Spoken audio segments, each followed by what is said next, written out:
علی بھائی اگلا سوال ہے کہ وادی جن سے متعلق آپ کا کلپ دیکھ کر دلی خوشی ہوئی کہ کوئی تو ریلیجیس اسپیکر ہے جو لوگوں کو توہمات سے بچا کر صحیح دینی علم سے روشناس کروا رہا ہے اور ساتھ ساتھ اسے سائنٹیفکلی پیش بھی کر رہا ہے.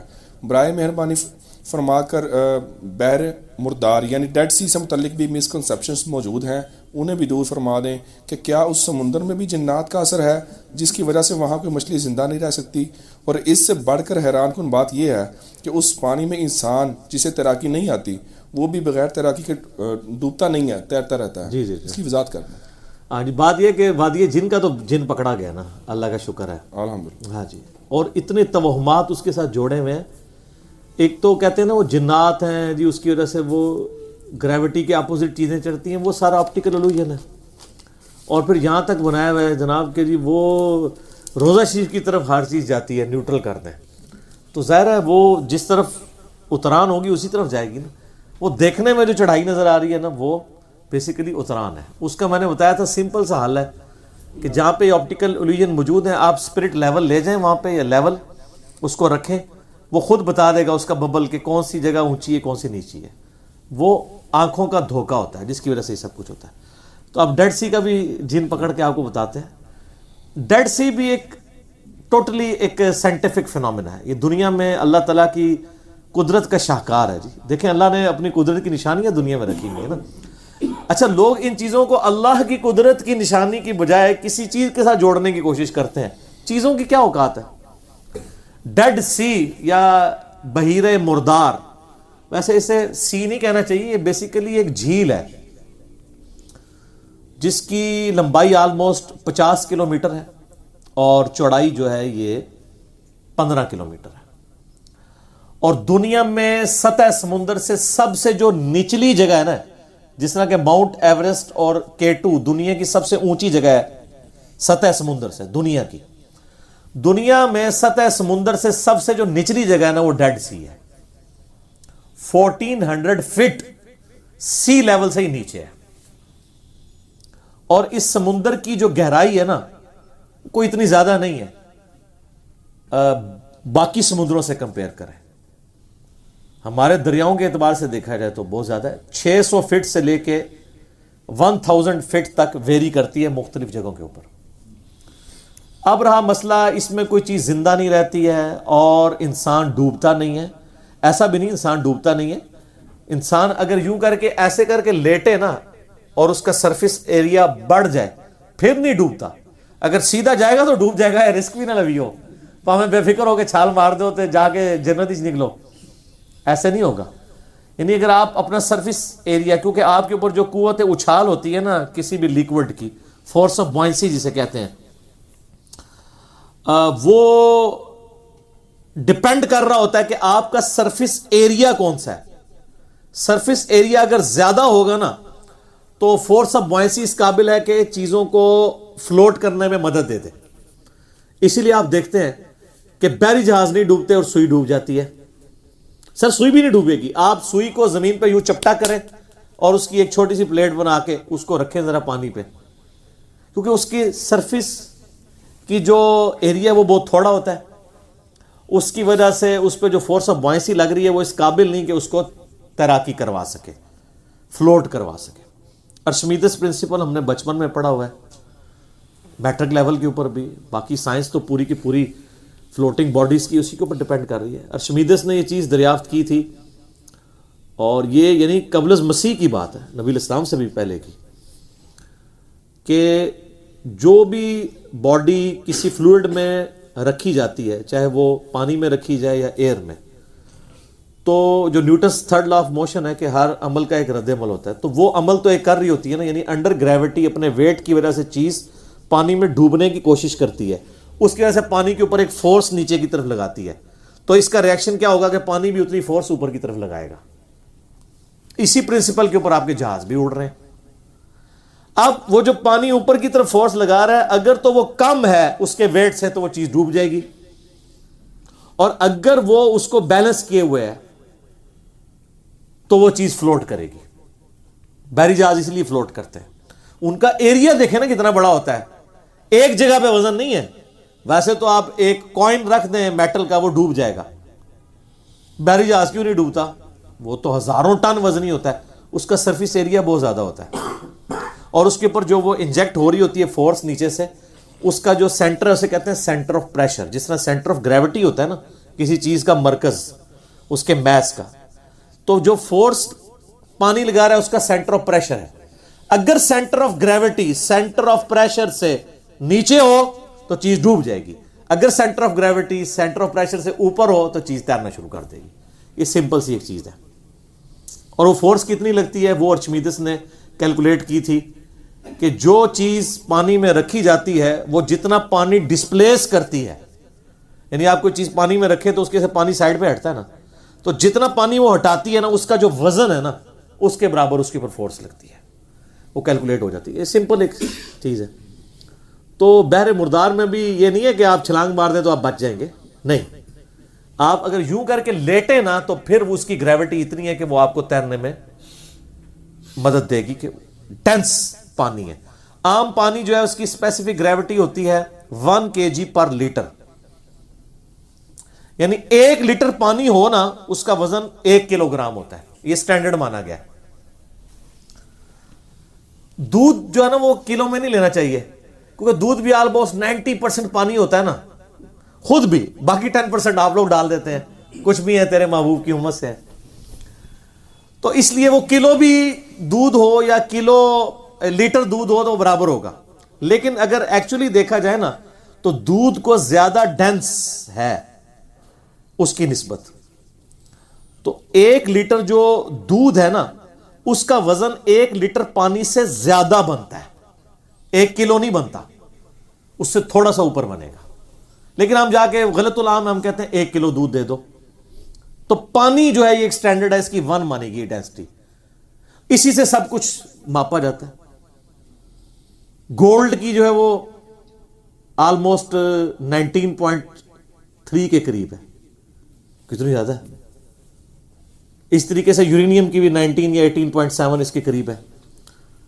اور لیڈ کی 11 ہے، یعنی لیڈ جو ہے وہ 11 ٹائمز وزنی ہے پانی سے. وہ بچپن میں وہ کہتے تھے نا جی 1 کلو روئی زیادہ ہوتی ہے یا 1 کلو لوہا، تو لوگ کہتے تھے جی 1 کلو لوہا نہیں، دونوں برابر ہوتے ہیں. ہاں والیوم روئی کا زیادہ ہوگا، وزن دونوں کا برابر ہوگا. اس کو یوں سمجھیں کہ اگر ایک کوائن گولڈ کا لیا جائے اور ایک کوائن لیا جائے لوہے کا ایک سائز کا، تو گولڈ والے کا وزن لوہے والے سے ڈبل ہوگا، لیڈ کا 1.5 گنا ہوگا، کیونکہ وہ زیادہ ڈینسٹی ہے اس مٹیریل میں، اس وجہ سے. تو اب بحر مردار میں آ جائے. بحر مردار کا جو پانی ہے نا جی وہ پانی اس میں 10 ٹائمز زیادہ نمکیات ہیں ایز کمپیئر ٹو باقی پانیوں کے. اس وجہ سے اس پانی کی جو ڈینسٹی ہے وہ 1.24 ہے. عام پانی کی کتنی ہے 1، تو عام پانی سے 1.25 گنا زیادہ وہ ڈینس گاڑا ہے. تو اس کی وجہ سے اگر آپ یوں کر کے لیٹتے ہیں تو وہ چونکہ تھوڑا گاڑا ہے، ویسے تو آپ کو کوئی شہد کی بھی کوئی ایک نہر بنا دی جائے اس میں بھی یوں کر کے لیٹ دیں تو آپ نیچے نہیں ڈوبیں گے، کیونکہ وہ تو اس سے بھی زیادہ ڈینس ہے. ٹھیک ہے. تو اسی طریقے سے اگر آپ کو کوئی تھک سا ملک شیک بنا دیا جائے، اس کی کوئی جھیل بنا دی جائے تو اس میں بھی آپ نہیں ڈوبیں گے، لیکن گاڑا سا ہو. تو لیکن اگر آپ اس میں پاؤں رکھیں گے تو سیدھے نیچے جائیں گے، ورنہ دل تو سب سے زیادہ تھک ہوتی ہے. تو دل میں بھی اگر آپ نے بچنا ہے تو آپ لیٹ جائیں، پھر آپ بچ سکتے ہیں. لیکن اس ٹائم ہوش ہی نہیں ہوتی، لیٹرے تک بندہ پہنچتا ہی نہیں، پہلے ہی دس جاتا ہے بیچ میں. سیدھے جائیں گے تو نیچے ہی جائیں گے، بلکہ اوپر جائیں گے. تو یہ بحر مردار کے اندر اس وجہ سے لوگ، اور یہ آپ یوٹیوب پہ ویڈیوز دیکھیں گے رکھی ہوئی ہیں، لوگ جو ہیں وہ وہاں پہ پکنک منانے کے لیے جاتے ہیں. یہ بحر مردار جو ہے نا جی یہ جھیل جارڈن اور اسرائیل کے بارڈر پہ ہے، اور دونوں کی ٹورزم کی جو کمائی ہے نا اس کا ایک اچھا خاصا حصہ یہاں سے آتا ہے. اسرائیل والوں نے بھی اس کے ساحل کے اوپر یا اس کے کنارے پہ ہوٹل بنائے ہوئے ہیں، پوری دنیا سے لوگ جاتے ہیں تجربہ کرنے کے لیے. اور ظاہر نمکیات والا پانی ہے، جسم کے لیے جلد کے لیے اچھا بھی ہے وہ. اور جارڈن کے بھی ہوٹل بنے ہوئے ہیں. یوٹیوب پہ آپ جائیں تو کئی قسم کی ویڈیوز رکھی جس پہ لوگوں نے پریکٹیکلی فزیکلی تجربہ کر کے، اور اس میں احتیاط کریں جو مردوں والی ویڈیوز ہیں وہی دیکھیں، ورنہ تو عورتوں کی بڑی عجیب و غریب ویڈیوز بھی کھل جاتی ہیں. تو اس میں انہوں نے پورا وہ کر کے تجربہ کر کے بتایا ہوا ہے، اور کہ بھی کتنا یہ ڈینس ہے اس کا پانی کہ بندہ نہیں ڈوبتا. چونکہ اب نمکیات بہت زیادہ ہیں تو کوئی زیر اس میں مچھلی مگرمچھ تو ویسے ہی میٹھے پانی کا جانور ہے. اچھا مزے کی بات بتاؤں, ڈیڈ سی جو ہے نا, اس کو جو دریا فل کرتا ہے نا آ کے, وہ جارڈن ریور ہے, اس کا پانی میٹھا ہے. یہ اتنا زیادہ نمکین ہے, جنات کی وجہ سے نہیں, بیسیکلی اس کی بیسمنٹ میں ایسی راکس ہیں اور ارد گرد ایسی راکس ہیں جو نمک کی راکس ہیں. آلموسٹ 2.3 کلومیٹر ڈینس پوری لیر چٹانوں کی جو ہے نا زمین کے اندر تک وہ نمکیات کی ہے. تو اس میں جب پانی آ گرتا ہے وہ نمک گھلتا رہتا ہے, اس کی وجہ سے اس کے نمکیات بڑھتے رہتے ہیں. میٹھا پانی آگے گرتا ہے اور اس کے اندر آگے نمکین ہو جاتا ہے. اور جو تھوڑی بہت مچھلیاں, ویسے تو ایسا کوئی نیچر کا سسٹم ہے کہ بہت تھوڑی مچھلیاں آتی ہیں, مچھلیوں کو بھی پتہ ہے اس طرف نہیں جانا, مچھلیاں پیچھے ہی رہ جاتی ہیں, ورنہ ساری مچھلیاں ضائع جائیں جارڈن ریور کی, تو وہ مچھلیاں پیچھے ہی رہ جاتی ہیں. اور یہ پانی جب گرتا ہے نمک والا ہو جاتا ہے. اب نمک والے پانی میں مچھلی تو زندہ نہیں رہ سکتی, نمک والا پانی تو آپ پی بھی نہیں سکتے, اتنا ڈینس, میدا کٹ جائے گا آپ کے سارے نظام. سمندر کا پانی پینے کے قابل تو نہیں ہوتا جب تک آپ اس کے نمکیات اس میں سے یعنی علیحدہ کر کے اور پانی نہ اس میں سے حاصل کر لیں ایویپوریشن کے ذریعے سے یا ٹریٹمنٹ پلانٹ کے ذریعے سے. تو اس وجہ سے یہ نمکین ہے. وہاں پہ کوئی جنات کا اثر نہیں ہے, وہ نمکیات والی چٹانیں ہیں, وہ گھل گھل کے اس میں شامل ہوتی رہتی ہیں, اس کی وجہ سے وہ نمک والا پانی اتنا ڈینس ہے. وہاں پہ کوئی مچھلی زندہ نہیں رہتی. اور پچھلے دنوں جرمنی کی کچھ ٹیمز وہاں گئی ہوئی تھیں اور انہوں نے جا کے نا نیچے چٹانوں سے جا کے نا بالکل گہرائی سے پانی کے نمونے لیے ہیں, تو اس میں ان کو لیونگ کریچرز ملی ہیں. سر یہ بھی پرانی باتیں ہوگی نا, ہیں اس میں زندہ مخلوق, بیکٹیریاز کچھ ایسے ہیں جو اس نمک والے پانی میں بھی زندہ رہتے ہیں. اللہ کی مخلوق ہے نا جی, اللہ تعالیٰ نے ایسی ایسی مخلوقات پیدا کی ہیں. دیکھیں کئی مخلوق ہے جو ہوا میں زندہ رہتی ہیں, پانی میں ڈالنے تو مر جائے گی, ہم بھی انہی میں سے ہیں. اور کئی مخلوقات ہیں جو پانی سے نکالے ہوا میں لے ہیں, وہ مر جائیں گی, مچھلیاں. اور کئی ریپٹائلز ہیں جیسے مگرمچھ ہے, پانی میں بھی زندہ رہتا ہے اور باہر بھی, لیکن اگر اس کو سمندر میں پھینک دے تو مر جائے گا. مگرمچھ سمندر میں نہیں ہوتا, بے فکر ہو جائے, لیکن اسے بڑی بلائیں ہوتی ہیں وہاں پہ. مگرمچھ جو ہے وہ میٹھے پانی کا جانور ہے. ہاں کچھوے میٹھے میں بھی ہوتے ہیں, نمکین میں بھی ہوتے ہیں. بیکٹیریاز ایسے ہیں جو اس حالت میں بھی وہاں پہ سروائیو کر رہے ہیں. شاید سانپ والا تو مجھے میرے علم میں نہیں ہے, ہو سکتا ہو, وہ اتنے زیادہ یعنی ڈینس ماحول کے اندر کوئی سانپ اگر سروائیو کرتا ہے تو وہ بڑا وہ کٹر قسم کا سانپ ہوئے گا پھر. ہاں جی, تو اس قسم کی یعنی وہاں پہ یہ وجہ. اچھا اب ویسے جارڈن نے نا 2018 سے ایک پروجیکٹ شروع کیا, اس کی پہلی فیز 2021 میں کمپلیٹ ہونی ہے, جس میں وہ کر رہے ہیں کہ اس سمندری جھیل کے پانی کو نا نارمل پہ لے کے آ رہے ہیں. ویسے ان کو نقصان ہی ہونا ہے اس چیز کا, نارمل پہ لے آئیں گے تو وہاں ٹورسٹ نہیں جائیں گے. وہ یہ کر رہے ہیں کہ اس میں سے نمکیات حاصل کر کے بیچیں گے, باقی پانی اس میں جو ریور کا آ رہا ہے اس کو اس طریقے سے وہ آتا رہے. ویسے بھی اس کی لائف کم ہوتی جا رہی ہے, یعنی آج سے 20 سال پہلے جدھر تھی وہ جھیل, وہ اگر 60-70 کلومیٹر پہ پھیلی ہوئی تھی, اب آلموسٹ 50 کلومیٹر پہ رہ گئی ہے. وقت کے ساتھ ساتھ اس کا پانی کم بھی ہو رہا ہے, کیونکہ آپ کو پتہ ہے نا انوائرمنٹ کے اندر تبدیلیاں آتی رہتی ہیں. اس کی وجہ سے یعنی وہ آپ اگر نیچر کے ساتھ اس طرح کھلواڑ کرتے رہیں گے تو وہ ایکو سسٹم برباد ہو جاتا ہے, اس کی وجہ سے ہی ہو رہا ہے. بہرحال یہ اللہ تعالیٰ کی قدرت کا شاہکار ہے جی ڈیڈ سی, اور یہ فزیکل فنومینا آف نیچر سے جڑا ہوا ہے. میں بار بار کہتا ہوں قرآن صرف 2 علوم کو مانتا ہے, یا ریویلڈ نالج کو جو وحی کا علم ہے, یا ایکوائرڈ نالج کو, the knowledge obtained through observations and experiments. ان 2 کے علاوہ کوئی بھی آپ کو علم پیش, کسی بھی ان 2 پہ جو چیز پوری نہ اترتی اور آپ کو کوئی پیش کرے تو آپ اس کے کوئی ماننے کے پابند نہیں ہے. اور عین ممکن ہے کہ وہ جھوٹ ہی بول رہا ہو, جیسا کہ کالی بلی راستہ کاٹ دے, نہ وہی تصدیق کرتی ہے نہ سائنس کہ نحوست ہوگی. آئینہ ٹوٹنا نحوست ہے, گھر کی منڈیر پہ کوا بیٹھے تو مہمان آئیں گے, جوتی پہ جوتی چڑھ جائے تو آپ کا سفر لکھا ہوا ہے. یہ سب کی سب چیزیں توہمات ہیں, یہ نہ ریویلڈ نالج میں ہے نہ ایکوائرڈ نالج ہے. گورے کو آپ نہیں منوا سکتے کالی بلی راستہ کاٹ دے تو نحوست ہے, وہ نہیں مانے گا. تو اسی لیے ڈاکٹر اقبال کے جو 6 خطبات ہیں نا, religious thoughts, reconstruction of religious thoughts in Islam, اس میں انہوں نے ایک بات لکھی ہے کہ the inner core of present western civilization is Quranic. وہ کہتے ہیں اس وقت جو ویسٹرن سویلائزیشن کی انر کور ہے وہ قرآنک ہے, کیونکہ وہ لاجک پہ چلتے ہیں. اور قرآن کہتا ہے وَلَا تَقْفُ مَا لَيْسَ لَكَ بِهِ عِلْمٌ إِنَّ السَّمْعَ وَالْبَصَرَ وَالْفُؤَادَ كُلُّ أُولَٰئِكَ كَانَ عَنْهُ مسؤولا. اے انسان کسی چیز کی پیروی اس وقت تک مت کر جب تک تجھے ڈیفینیٹ علم اس کے بارے میں نہ حاصل ہو جائے. بے شک کان, آنکھیں اور عقل, دل یا دماغ, کوئی بھی چیز, اس کے بارے میں تم سے پوچھا جائے گا کہ تم نے ان چیزوں کو یوز کر کے علم حاصل کر کے صحیح بات تک پہنچنے کی کوشش کیوں نہیں کی. پھر آپ یہی کہیں گے کہ جی وہ ایک گائے جو ہے اس کا سینگ جب تھکتا ہے دوسرے پہ اٹھاتی ہے تو زلزلہ آتا ہے, تو اس کی تو کوئی دلیل نہیں ہے, تو سائنس بتائے گی نا. اچھا یہ سائنس کو آپ سائنس کو کافروں کا علم نہیں ہے, یہ اس ورلڈ کا, فزیکل ورلڈ کا نالج ہے, جس ورلڈ کا کریٹر گاڈ ہے, اللہ تعالیٰ کا قول ہے قرآن, اور اللہ کا فعل ہے یہ ساری کائنات. اللہ کے قول اور فعل میں تضاد نہیں ہوتا. اسی لیے قرآن حکیم میں کئی سائنٹیفک فیکٹس ایسے ہیں جو اب آ کے ریویل ہوئے ہیں. پرانی سائنس جو اسٹیبلش نہیں تھی وہ ان کے خلاف تھی, اب وہ مان رہی ہے اس کو.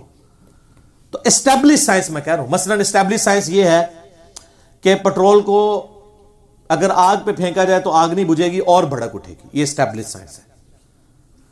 نیکڈ یورینیم کو ہاتھ لگائیں گے تو کینسر کاز ہو سکتا ہے, یہ اسٹیبلش سائنس ہے.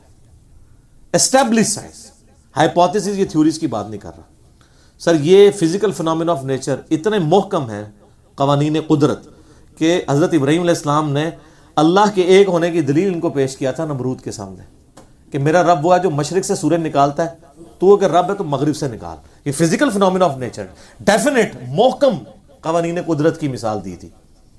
تو کوئی بھی دنیا میں آپ کے پاس بات آئے تو دو نالج پہ اس کو چیک کرنا ہے, دو میں سے ایک بھی اس کی تصدیق کر دے تو وہ ڈیفینیٹ ہے, یا ریویلڈ نالج اس کی تصدیق کرے یا ایکوائرڈ. اور اگر خدا نہ خواستہ کوئی ایسی سچویشن آ جائے کہ ریویلڈ اور ایکوائرڈ نالج ٹکرا جائے تو پھر آپ ایکوائرڈ نالج کو چھوڑیں گے, ریویلڈ نالج کو لیں گے, کیونکہ ایکوائرڈ نالج بہرحال انسانی کوشش ہے, بعض اوقات وہ چیزیں وقت کے ساتھ ساتھ انسان لرن کرتا ہے. تو کئی ایک چیزیں جو پرانے سائنٹسٹ کو نہیں معلوم تھیں نہ ہمارے بزرگوں کو معلوم تھی. ویسے اس سائنس کے علم میں ہمارے بزرگوں کے ساتھ بھی بہت برا کیا ہے, اور انہوں نے کیا کرنا تھا, زیادہ میرے وجہ سے برا ہو گیا کہ میں نے وہ چیزیں پبلک کے سامنے رکھ دیں کہ آپ لوگوں کا یہ دعویٰ ہے کہ ہمارے بزرگ جو ہیں یہ مسلح اٹھاتے ہیں تو نیچے ساتوں زمینیں دیکھتے ہیں, اور اوپر نگاہ اٹھاتے ہیں تو لوح محفوظ تک چلے جاتے ہیں. تو آپ کے بزرگ جو ہے وہ تیل کیوں نہیں زمین میں دریافت کر سکے؟ تیل تو 250 سال پہلے سر ایڈون نے دریافت کیا ہے پنسلوینیا امریکن سٹیٹ میں, 1853 میں پہلا کنواں نکلا. تو وہ کسی رحمت اللہ علیہ کسی بزرگ, ویسے یہ لگا ہے کہ اس کی مٹھی داڑھی تھی, سر ایڈون دی مٹھی داڑھی ہے پوری, اور رکھی ہے نا یوٹیوب پہ ہوتی ہیں تو دیکھ لو. تو یہ اس نے دریافت کیا, آپ لوگوں نے تو دریافت نہیں کیا. یہ پہلے جو جس تیل کا ذکر ملتا ہے نا ہمیں احادیث کی کتابوں میں, وہ تو زیتون کا تیل, سرسوں کا تیل, کھانے والا تیل, وہی دیوں میں بھی استعمال ہوتا تھا, اور وہی جو ہے وہ کھانے کے لیے بھی استعمال ہوتا تھا. اب رہا کہ نبی علیہ السلام کو اللہ تعالیٰ نے کیوں نہیں سکھایا, اس لیے کہ نبی علیہ السلام ہمارے دنیا کے امام, دنیا کے سائنٹیفک فیلڈ کے اعتبار سے امام نہیں, ہدایت کے امام بنا کے بھیجے گئے. اور مسلم شریف میں 4 حدیثیں ہیں, انتم اعلم بامر دنیاکم, دنیا کے کاموں کو اپنے تجربے سے تم مجھ سے بہتر سمجھتے ہو. اور اس میں الفاظ ہیں کہ جو چیز میں اللہ کے ریفرنس سے تمہیں بتاؤں اس کو اسی طریقے سے رہو, جو میں اپنے ایکسپیرینس سے تمہیں کوئی بات بتاؤں تو وہ تم خود دیکھ لیا کرو, کیونکہ اپنے کاموں کو بہتر سمجھتے ہو. کیوں؟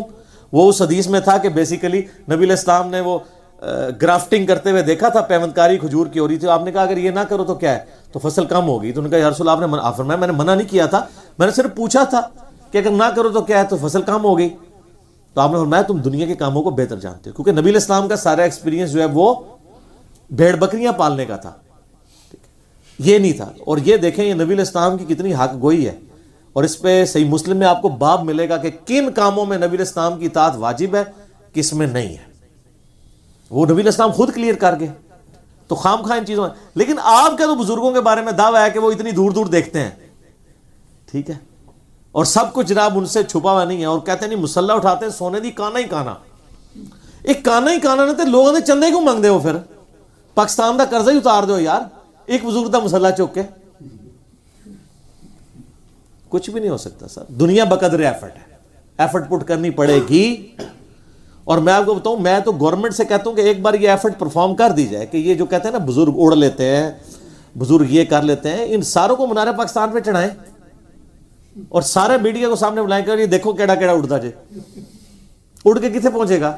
لینڈ کتنے کرے گا؟ ظاہر آخرت ہی جا کے لینڈ کرے گا. اور یہ جو ان کے اتنے دعوے دار بنے, میں ان کو بھی کہتا ہوں, آپ لوگوں کو اپنے بزرگوں پہ اتنا اعتماد ہے نا, تو ہم آپ کو اپنے بزرگوں سمیت بوئنگ 747 پہ بٹھاتے ہیں اور پائلٹ کو کہتے ہیں تو بھائی بسم اللہ پڑھ کے نا پیراشوٹ کھولتے نکل. بزرگ جو ہے نا کاکپٹ ہی جا کے نا وہ جہاز اڑا کے دسن, جو نگاہ مار کے اڑانے نے, اور سیٹ تے بیٹھ کے بھی نہیں اڑا سکتے. تو ان کے اپنے مرید بھی بیٹھنے سے انکار کر دیں گے, ان کو ہی پتا ہے کہ کہیں اور ہی لینڈ کرے گا جا کے. آپ لوگوں کو دوسری طرف لگایا ہوا ہے. ٹھیک ہو گیا. اچھا علی بھائی, اس میں جو آپ نے ابھی کلیریفیکیشن دی ہے اس حوالے سے بحر مردار کے حوالے سے, اس میں ایک کنسپشن یہ بھی پائی جاتی ہے کہ حضرت لوط علیہ السلام کی قوم کو جو ہے عذاب ہوا تھا اس وجہ سے, چونکہ زمین کو پلٹ کے ادھر دے مارا گیا, اس وجہ سے یہ بھی ایک لوگوں کے اندر بائبل میں اس طرح کی چیزیں ملتی ہیں. وہ سڈوم بستی تھی نا جو, جی, اس کے بارے میں ذکر ملتا ہے. پر پھر اس وقت جو ہمارے پاس موجود ہے وہ فزیکل فنومینا ہے نا سر, فزیکل فنومینا ہے. بحر مردار آپ یہاں بھی بنا سکتے ہیں. میں نے کہا نا گریوٹی ہل آپ گھر بھی بنا سکتے ہیں, اور نیچے ویڈیوز بھی میں نے لنک کی ہیں, لوگوں نے بنائی ہوئی ہیں گھر. بندہ پریشان ہو جاتا ہے, ایسی ایسی زبردست ویڈیو, جیسے ہی کیمرہ پیچھے کرتے ہیں تو وہ نظر کا دھوکہ نظر آ جاتا ہے. تو بحر مردار آپ گھر بھی بنا سکتے ہیں. میں تو پہلے بتایا, آپ اگر کوئی ڈینس مٹیریل لے کے گھر جھیل بنائیں تو وہ بحر مردار بن جائے گی. تو وہ فزیکل فنومینا ہے نا, جو کچھ بھی ہے.